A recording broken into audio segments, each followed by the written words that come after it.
Lok Sewa smart स्टडीमा यहाँहरूलाई स्वागत छ। आजको यस भिडियोमा हामी बाघ सर्वेक्षण 2082 को बारेमा छलफल गर्नेछौँ। भिडियो ढिला नगरिकन स्टार्ट गर ल। त्यस्तै रहेको छ। पहिला हामी मुख्य तथ्याङ्कहरू हेर्छौँ। यो बाघ सर्वेक्षण 2082 हैन, कहिलेदेखि कहिलेसम्म सम्पन्न भएको हो त? 2025 डिसेम्बर 16 देखि हैन, 2026 अप्रिल 30 सम्म। नेपाली डेटमा 2082 पौष 1 देखि 2083 वैशाख सम्ममा यो सम्पन्न भएको हो। त्यसपछि विज्ञप्ति जारी गर्ने निकाय कुन हो त? राष्ट्रिय निकुञ्ज तथा वनजन्तु संरक्षण विभागले यो विज्ञप्ति जारी गरेको हो। अनि सार्वजनिक गरिएको मिति कुन हो त? 2083 साउन 13 गते विश्व बाघ दिवसको अवसरमा यो सार्वजनिक गरिएको हो। त्यस्तै हाल नेपालमा बाघको संख्या कति पुगेको छ त? 429 वटा। त्यस्तै अगाडि रहेको छ बाघ गणना चक्र प्रत्येक वर्ष हैन, बाघ गणना प्रत्येक वर्ष कति वर्षमा मनाइन्छ त? 4 वर्षको अन्तरालमा मनाइन्छ। त्यसपछि नेपालमा बाघ गणनाको सुरुवात पहिलो प्रथम हैन, बाघ गणना कहिले भएको थियो त? 2067 सालमा। त्यसपछि बृहत तथ्याङ्क पछिल्लो तथ्याङ्क अनुसार हैन, बाघको संख्या कतिले बढेको छ त? 74 ले बढेको छ। अघिल्लो हैन, जुन 2078 मा भएको बाघ गणना अनुसार नेपालमा बाघको संख्या कति थियो त? 355 छ, जुन चाहिँ अहिले हैन 74 ले बढेर कति भएको छ त? 429 पुगेको छ। त्यस्तै सर्वेक्षण गरेको कुल क्षेत्रफल कति रहेको छ त? 7393 वर्ग किलोमिटर रहेको छ।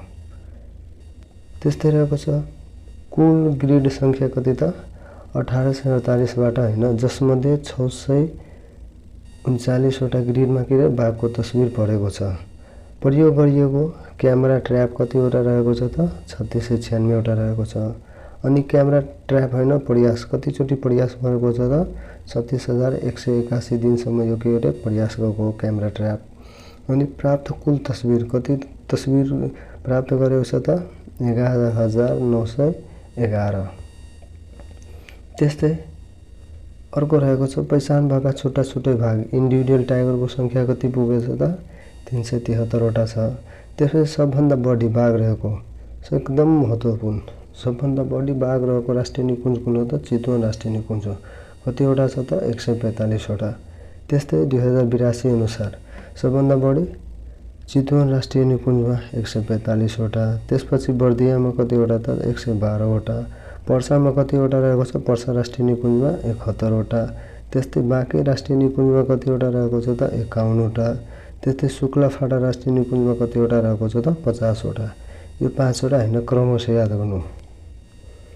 त्यस्तै संरक्षण क्षेत्र तथा विभाजन बाघ पाइने संरक्षित क्षेत्र कतिवटा रहेको छ त? 5 वटा। कुन हो त?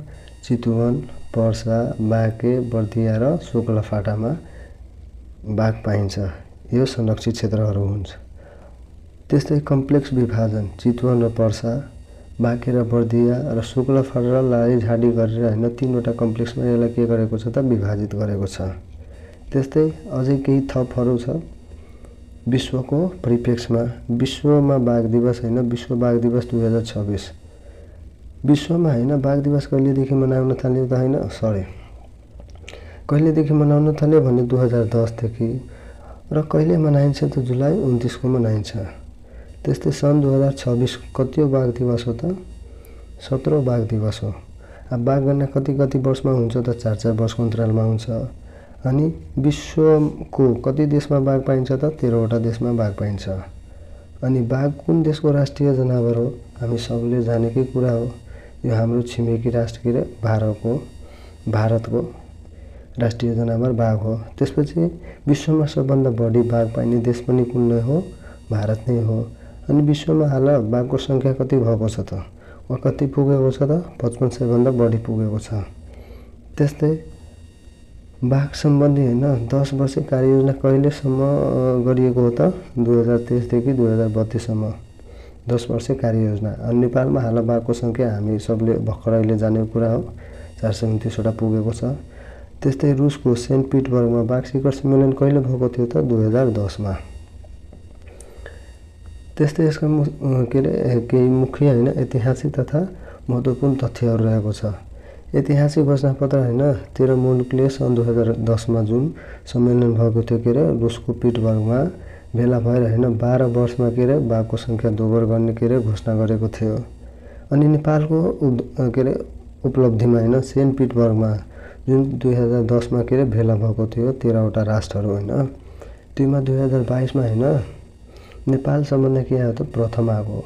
मिन्स 2022 होइन नेपालले के गर्यो त बाघको सङ्ख्या दोब्बर गरिसक्यो।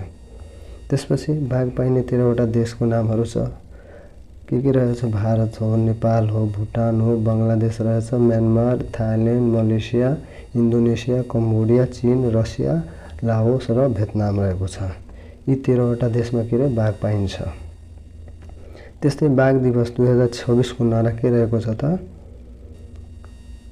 के रहेको छ 2026 को नारा? Securing the future of tiger with indigenous people and local communities at the heart. साथीहरू भिडियो मन पर्यो होला भने च्यानललाई लाइक, सेयर र सब्सक्राइब गर्न नबिर्सनुहोस्। थ्याङ्क्स।